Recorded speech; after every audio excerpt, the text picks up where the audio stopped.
স্বাগত জানাচ্ছি আরটিভির দুপুরের সংবাদে। আপনাদের সঙ্গে আছি আমি মাহবুবা জানিন ডায়না। চট্টগ্রামে আইনজীবী সাইফুল ইসলাম আলিফ হত্যার ঘটনায় মামলা করেছে পরিবার। মামলায় 31 জনের নাম উল্লেখ সহ অজ্ঞাত আরও 10 থেকে 15 জনকে আসামি করা হয়েছে। গেল রাতে নগরের কোতোয়ালি থানায় আলিফের বাবা জামাল উদ্দিন বাদী হয়ে হত্যা মামলা করেন। এছাড়া আদালত প্রাঙ্গণে আইনজীবীদের ওপর হামলা ভাঙচুরের অভিযোগ 116 জনের নাম উল্লেখ সহ অজ্ঞাত 400 থেকে 500 জনের বিরুদ্ধে আরও একটি মামলা করেছেন আলিফের বড় ভাই খানে আলম। মামলার বিষয়টি নিশ্চিত করেছেন নগর পুলিশের অতিরিক্ত উপকমিশনার কাজী মোহাম্মদ তারেক আজিজ। এদিকে সাইফুল ইসলামকে হত্যা ও আইনশৃঙ্খলা রক্ষাকারী বাহিনীর উপর হামলার ঘটনায় আরও 3 জনকে গ্রেপ্তার করেছে পুলিশ। এ নিয়ে গ্রেপ্তার আসামির সংখ্যা দাঁড়ালো 39 জনে। এর মধ্যে হত্যায় সরাসরি জড়িত ছিলেন 9 জন। অ্যাডভোকেট নিহতের ঘটনায় এখন পর্যন্ত পুলিশের পক্ষ থেকে 3টি মামলা রুজু হয়েছে এবং নিহত অ্যাডভোকেট সাইফুল ইসলাম আলিফ এর পরিবারের পক্ষ থেকে এখন 2টি মামলা রুজু হয়েছে। মোট 39 জন এখন পর্যন্ত গ্রেপ্তার আছে। বাকিদেরকে গ্রেপ্তারের জন্য আমাদের অভিযান অব্যাহত আছে। দর্শক, এই বিষয়ে আরও জানাতে চট্টগ্রাম থেকে সরাসরি যোগ দিচ্ছেন সহকর্মী সাইফুল মাহমুদ।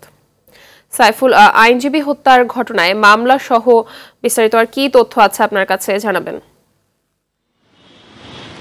জি মাহবুবা, আসলে যেমনটি বলেছেন, আইনজীবী হত্যার ঘটনার 3 দিন পর পরিবারের পক্ষ থেকে মামলা দায়ের করা হয়েছে। গতকাল রাত 12টার সময় আসলে 2টি মামলা করেছেন। একটি করেছেন তার বাবা হত্যা মামলা, আর একটি করেছেন তার বড় ভাই। বড় ভাইয়ের মামলাটিতে কিন্তু আসলে 156 জনের নাম উল্লেখ করেছে এবং 400 জনকে অজ্ঞাতনামা দেখানো হয়েছে। সেই মামলাটির দ্বারা ছিল আসলে আদালতে ভাঙচুর এবং গাড়ি ভাঙচুর, পুলিশের কাজে বাধা দেওয়া, এই বিষয়গুলি নিয়ে তিনি একটি মামলা করেন এবং বাবা যেটিতে হত্যা মামলা দায়ের করতেন সেখানে 31 জনের নাম উল্লেখ করেছেন। 15 জনকে অজ্ঞাত আসামি করা হয়েছে এবং সেই মামলাটির ধারা কিন্তু দেওয়া হয়েছে সরাসরি হত্যা মামলা এবং সেই মামলায় কিন্তু 9 জনকে আসামি করা হয়েছে। তার মধ্যে 7 জন যার নামে আসামি গ্রেপ্তার করেছেন। পুলিশ বলেছে এই পর্যন্ত 39 জন গ্রেপ্তার আছে, বাকিদেরকে খুব দ্রুত সময়ের মধ্যে গ্রেপ্তার করা হবে এবং কাউকে কিন্তু ছাড় দেওয়া হবে না। পুলিশের পক্ষ থেকে কিন্তু অভিযান চলছে প্রতিনিয়ত। গতকাল রাতেও কিন্তু অভিযান চালানো হয়েছে এবং যাদেরকে আসামি করা হয়েছে তারা কিন্তু অনেকে কিন্তু পালিয়ে গেছেন। আরেকটা বিষয় হচ্ছে যে আগামী 3 তারিখ চিন্ময় দাসকে কিন্তু আদালতে হাজির করা হবে এবং চট্টগ্রাম আদালতের আইনজীবীরা জানিয়েছেন তার পক্ষে কেউ ওকালতনামা সই করবেন না এবং সেদিন তারা কিন্তু জামিন চাইবেন না বলে জানিয়েছেন। তবে পুলিশ এখনো বলছে কাউকে কিন্তু ছাড় দেওয়া হবে না, প্রত্যেকে গ্রেপ্তার করা হবে যাদেরকে আসামি করা হয়েছে। এবং আমরা জিজ্ঞেস করেছিলাম আসলে কেন মামলা করতে দেরি হয়েছিল, তখন পুলিশ বলল আসলে যাচাই বাছাই করে মামলাটি সঠিকভাবে করার জন্য, যাতে নিরপরাধ কোনো ব্যক্তি যাতে আসলে মামলার আসামি করা না হয়, সেজন্য পরিবারের পক্ষ থেকে দেরি করে মামলা করা হয়েছে। মাহবুবা, এই ছিল আমার কাছে সর্বশেষ সংবাদ। ধন্যবাদ। জাতিসংঘ ফোরামে ইসকন নেতা চিন্ময় কৃষ্ণ দাসের গ্রেপ্তারকে ভুলভাবে ব্যাখ্যা করা হচ্ছে। বৃহস্পতিবার জেনেভায় জাতিসংঘের সংখ্যালঘু বিষয়ক ফোরামের অধিবেশনে এ কথা জানান সংস্থাটিতে বাংলাদেশের স্থায়ী প্রতিনিধি তারেক মোহাম্মদ আরিফুল ইসলাম। তিনি জানান, আইন অনুযায়ী ব্যবস্থা নেওয়ার পরেও ফোরামের কিছু বক্তা চিন্ময় দাসের গ্রেপ্তারকে ভুলভাবে তুলে ধরেছেন। এ সময় সংখ্যালঘুদের উপর কোনো পরিকল্পিত আক্রমণ হয়নি উল্লেখ করে তিনি বলেন, জুলাইয়ের গণ অভ্যুত্থানের পর বাংলাদেশের মানুষ ধর্মীয় সম্প্রীতির উদাহরণ তৈরি করে সংখ্যালঘুদের রক্ষায় এগিয়ে এসেছে। এরপরও কিছু কুচক্রী মহল এ বিষয়ে ভুয়া ও অতিরঞ্জিত তথ্য ছড়াচ্ছে বলে দুঃখ প্রকাশ করেন আরিফুল ইসলাম।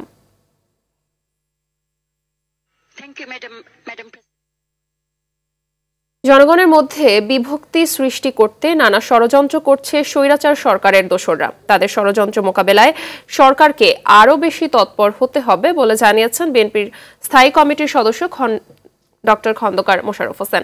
সকালে জাতীয় প্রেস ক্লাবে মানবাধিকার ও গণতন্ত্র বিষয়ক আলোচনা সভায় একথা বলেন তিনি। ছাত্র জনতার আন্দোলনের ফসল বর্তমান সরকার, কিন্তু দ্রুত নির্বাচনের বিকল্প নেই বলেও জানান বিএনপির সিনিয়র এই নেতা। এদিকে প্রেস ক্লাবে আরেক অনুষ্ঠানে যতদিন নির্বাচিত সরকার ক্ষমতায় না আসছে ততদিন এসব অস্থিরতা শেষ হবে না বলেও মন্তব্য করেন বিএনপির চেয়ারপারসনের উপদেষ্টা জয়নুল আবদিন ফারুক। শেখ হাসিনা গায়ের জোরে ক্ষমতায় থাকার জন্য ইলেকশন ব্যবস্থাটাকে, নির্বাচন ব্যবস্থা তত্ত্বাবধায়ক সরকার বাতিল করে দিয়ে এদেশে নির্বাচন ব্যবস্থাকে ধ্বংস করে দিল। তো এদেশের জনগণ তো প্রমাণ করেছে যে এরা গণতন্ত্রের পক্ষে। যুক্তরাজ্যের উদ্দেশ্যে ঢাকা ছেড়েছেন বিএনপি মহাসচিব মির্জা ফখরুল ইসলাম আলমগীর। সকাল 8:20 হযরত শাহজালাল আন্তর্জাতিক বিমানবন্দর থেকে বিএনপি মহাসচিব মির্জা ফখরুল ইসলাম আলমগীর ও তার স্ত্রী রাহাত আরা বেগম বাংলাদেশ বিমানের একটি ফ্লাইটে ঢাকা ছেড়েছেন। লন্ডনের এই সফরে বিএনপির বিভিন্ন দলীয় অনুষ্ঠানের পাশাপাশি দলের ভারপ্রাপ্ত চেয়ারম্যান তারেক রহমানের সাথেও সাক্ষাৎ করবেন মির্জা ফখরুল। দেশের চলমান পরিস্থিতি, অন্তর্বর্তীকালীন সরকারের সংস্কারের অগ্রগতি, আগামী নির্বাচন সহ বেশ কিছু গুরুত্বপূর্ণ বিষয় আলোচনা হবে বিএনপির এই দুই শীর্ষ নেতার মধ্যে।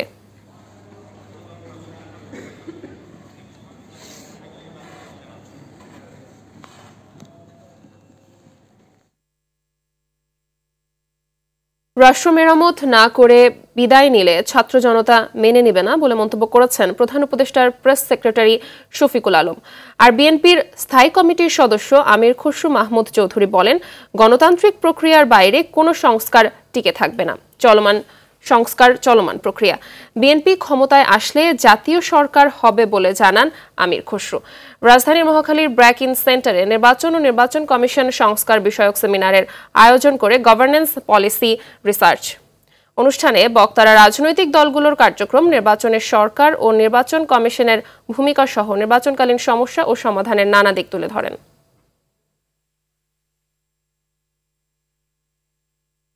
অনেকে বলছেন যে এত আয়োজন, এতটুকু রিফর্মের কি দরকার, আপনারা ইলেকশন দিয়ে চলে যান।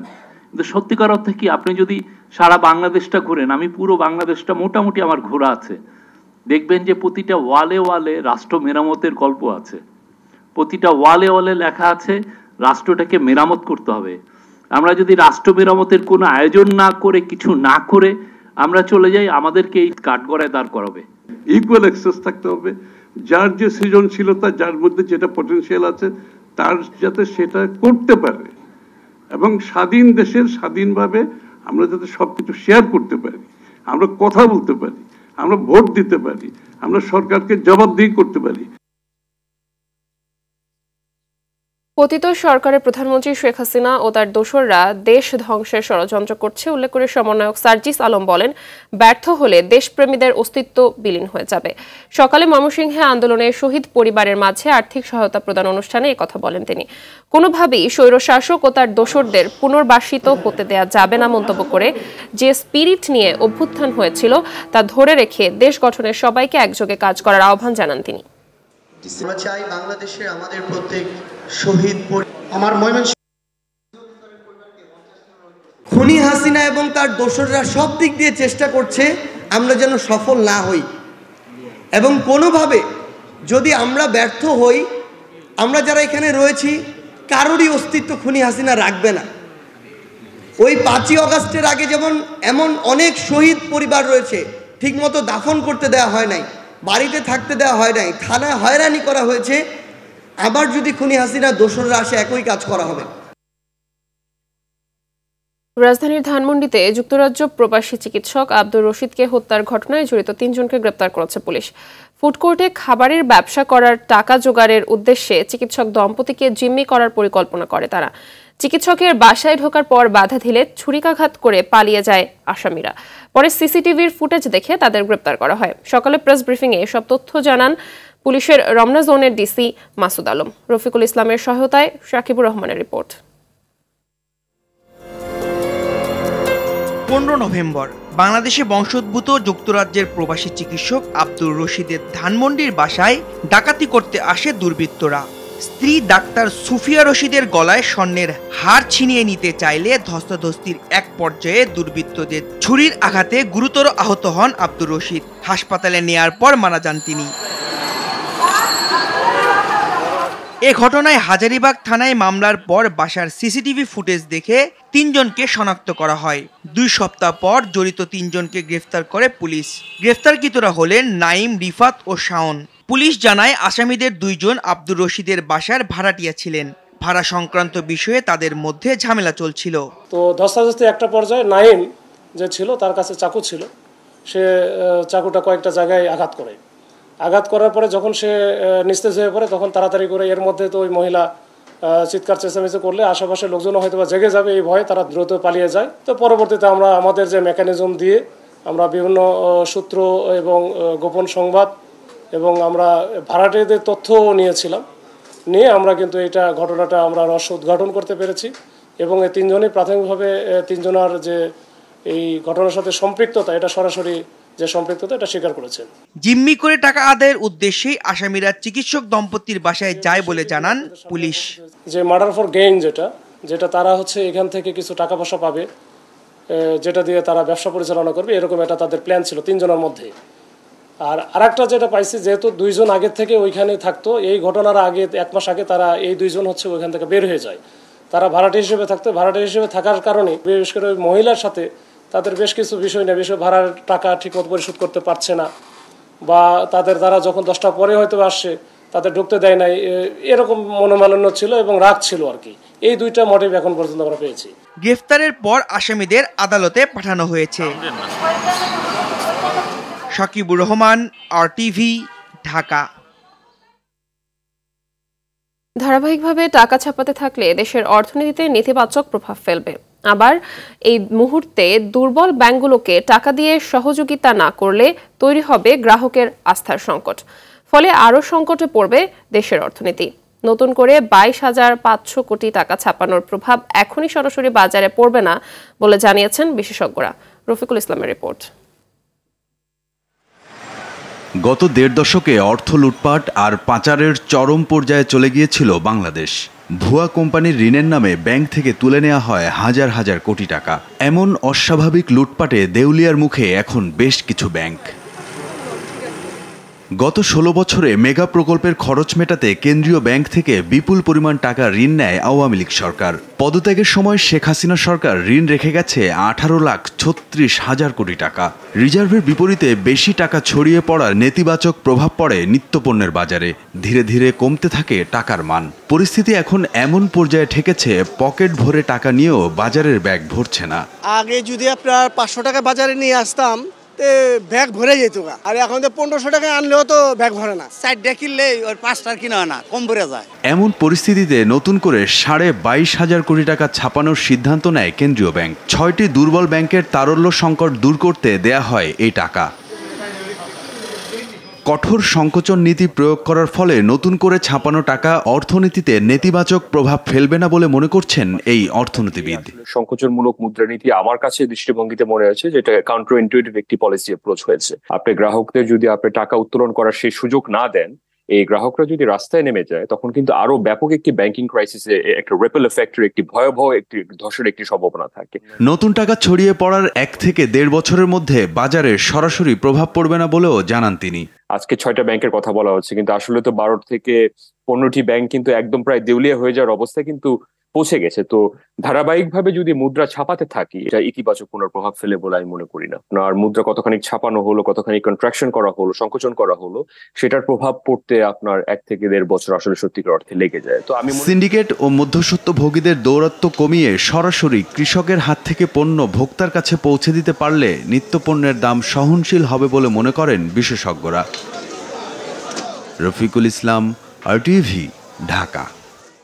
ভারতের সব উদ্বেগ বাংলাদেশ দূর করলেও ভারত এখনও বাংলাদেশের উদ্বেগের বিষয়গুলো নিয়ে কাজ করছে না বলে অভিযোগ করেছেন পররাষ্ট্র উপদেষ্টা তৌহিদ হোসাইন। ভারতের মিডিয়াগুলোর বাংলাদেশ বিরোধী অপপ্রচারগুলো উভয় দেশের সম্পর্কের জন্য স্বস্তির বলেও জানান তিনি। দুপুরে নর্থ সাউথ ইউনিভার্সিটিতে আয়োজিত মতবিনিময় সভায় তিনি এসব কথা বলেন। ভারতের গণমাধ্যমের গুজব ঠেকাতে দেশের গণমাধ্যমের সহযোগিতা চান তিনি।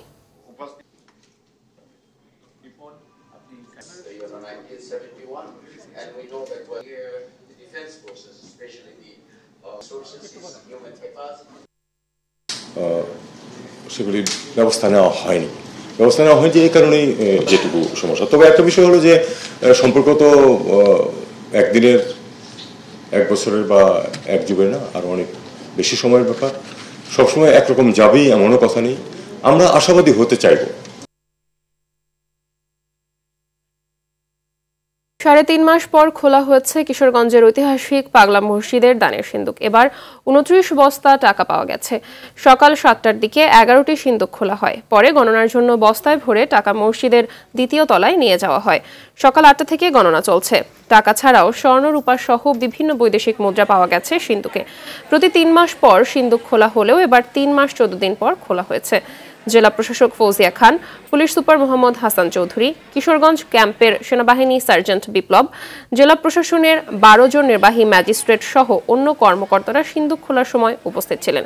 মসজিদ কমিটির সভাপতি ফৌজিয়া খান জানান, গণনায় মাদ্রাসার শিক্ষক শিক্ষার্থী, স্টাফ সহ ব্যাংকের কর্মকর্তা ও কর্মচারীরা অংশ নিয়েছেন। বেবি ডায়াপার সহ আন্তর্জাতিক মানসম্পন্ন 4টি পণ্য বাজারে আনলো রেডিয়েন্ট কেয়ার লিমিটেড। গ্রাহকদের সর্বোচ্চ সেবা নিশ্চিত করতে এসব পণ্য বাজারে এনেছে প্রতিষ্ঠানটি। শুক্রবার ঢাকার রেডিসন ব্লু হোটেলে জমকালো অনুষ্ঠানের মধ্য দিয়ে এসব পণ্যের মোড়ক উন্মোচন করেছেন কোম্পানির managing director doctor AQM Mohiuddin এবং ডেপুটি ম্যানেজিং ডিরেক্টর। অনুষ্ঠানে কোম্পানির চেয়ারম্যান নাসের শাহরিয়ার জাহিদি বলেন, রেডিয়েন্ট গ্রুপের ব্যবসায়িক ভিত্তি হচ্ছে কোয়ালিটি, আর সেই ধারাবাহিকতা হিসাবে রেডিয়েন্ট কেয়ার লিমিটেড বিশ্বমানের পণ্য ভোক্তাদের জীবনমান উন্নয়নে সকলের নিকট পৌঁছে দেবে। ক্লাব ফুটবলে রাতে মাঠে নামছে বড় দলগুলো। ইংলিশ প্রিমিয়ার লিগে ওয়েস্ট হ্যামের বিপক্ষে মাঠে নামবে আর্সেনাল। লন্ডন স্টেডিয়ামে ম্যাচ শুরু রাত 11:30টায়। অন্যদিকে বুন্দেসলিগায় রাতে big match, 2 giant Borussia Dortmund ও বায়ার্ন মিউনিখের ম্যাচ শুরু রাত 11:30টায়। বিস্তারিত মাহফুজুল ইসলামের রিপোর্টে। প্রিমিয়ার লিগে শেষ 2 ম্যাচে জিতে আত্মবিশ্বাসের পালে বাড়তি হওয়া আর্সেনালের তাঁবুতে। সেই আত্মবিশ্বাসকে সঙ্গী করেই ওয়েস্ট হ্যামের বিপক্ষে নামতে প্রস্তুত আর্তেতার শিষ্যরা। দলে 3 ডিফেন্ডারের ইনজুরি কোচের ভাবনার কারণ। ইনজুরির কারণে মাঠের বাইরে থাকবেন ডিফেন্ডার বেঞ্জামিন হোয়াইট ও রক্ষণ কাণ্ডারি তাকিহিরো। এছাড়াও ব্যাকলাইনে ব্রাজিলিয়ান রিক্রুট গ্যাব্রিয়েলও থাকছেন না। 12 ম্যাচে 22 পয়েন্ট নিয়ে টেবিলের 4 নম্বরে থাকা আর্সেনাল চাইবে এই ম্যাচ জিতে টেবিলে নিজেদের অবস্থান আরও পোক্ত করতে। বুন্দেসলিগায় রাতে বিগ ম্যাচ, ডর্টমুন্ডের ঘরের মাঠে বায়ার্নকে আতিথ্য দেবে তারা। দুদলেই বসেছে ইনজুরির থাবা। বায়ার্ন ডেরাই স্ট্যানিচিচ, ইতোর পাশাপাশি ইনজুরির কবলে পড়ে মাঠের বাইরে থাকছেন পাভলোভিচ ও জোয়াও পালহিনহা। তবে দারুণ সময় কাটানো বায়ার্ন নিজেদের শেষ 5 ম্যাচে পায়নি হারের দেখা। চ্যাম্পিয়ন্স লিগের সবশেষ ম্যাচে পিএসজিকে হারানোয় বেশ ফুরফুরে মেজাজে থেকেই এই ম্যাচে মাঠে নামবে বুন্দেসলিগার টেবিল টপাররা। এদিকে টেবিলের 5 নম্বরে থাকা বরুশিয়া ডর্টমুন্ডের ডেরাতেও আছে ইনজুরির লম্বা লাইন। তবে সেসব পাশ কাটিয়ে মাঠের ফুটবলে প্রতিপক্ষকে হারানোর লক্ষ্যেই মাঠে নামবে ডর্টমুন্ড। মাহফুজুল ইসলাম, RTV।